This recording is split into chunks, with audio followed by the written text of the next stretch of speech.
ये खबर KR मंगलम university द्वारा प्रस्तुत की गई है।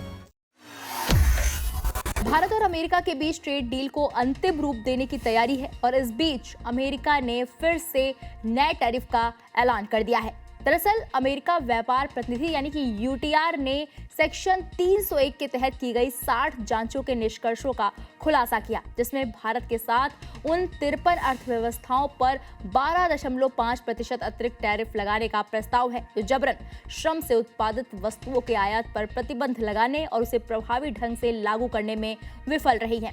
अमेरिका का ये प्रस्ताव ऐसे समय में आया है जब अमेरिका की ओर से मुख्य वार्ताकार द्विपक्षीय व्यापार समझौते को अंतिम रूप देने के लिए दिल्ली में भारतीय अधिकारियों के साथ 3 दिवसीय वार्ता कर रहे हैं। अमेरिकी व्यापार प्रतिनिधि ने एक नोटिस में कहा, उन अर्थव्यवस्थाओं के लिए जो जबरन श्रम से आयात पर प्रतिबंध लगाती हैं, जिन्होंने पारस्परिक व्यापार समझौते के माध्यम से ऐसे प्रतिबंध को लागू करने और उसे प्रभावी बनाने के लिए प्रतिबद्धता जताई है, या उन अर्थव्यवस्थाओं के लिए जिन्होंने कुछ जबरन श्रम से बने सामानों के आयात को रोकने के लिए आंशिक व्यवस्था लागू की है। अमेरिकी व्यापार प्रतिनिधि 10% की दर से अतिरिक्त शुल्क लगाने का प्रस्ताव करता है।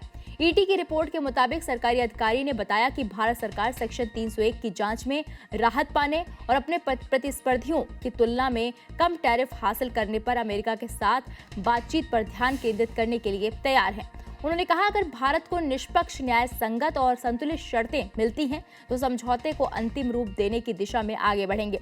इस अधिकारी ने कहा कि समझौते की व्यापक रूपरेखा तय होने के बाद अमेरिका व्यापार प्रतिनिधि जेमिसन ग्रीर भारत का दौरा कर सकते हैं। वहीं ब्लूमबर्ग की एक रिपोर्ट के मुताबिक भारत ने जबरन श्रम संबंधी आरोपों का खंडन किया और वॉशिंगटन से जांच समाप्त करने का अनुरोध किया है। भारत का कहना है कि इन मुद्दों को एक तरफा उपायों के बजाय चल रही व्यापार वार्ताओं के दायरे से ही सुलझाया जाना चाहिए।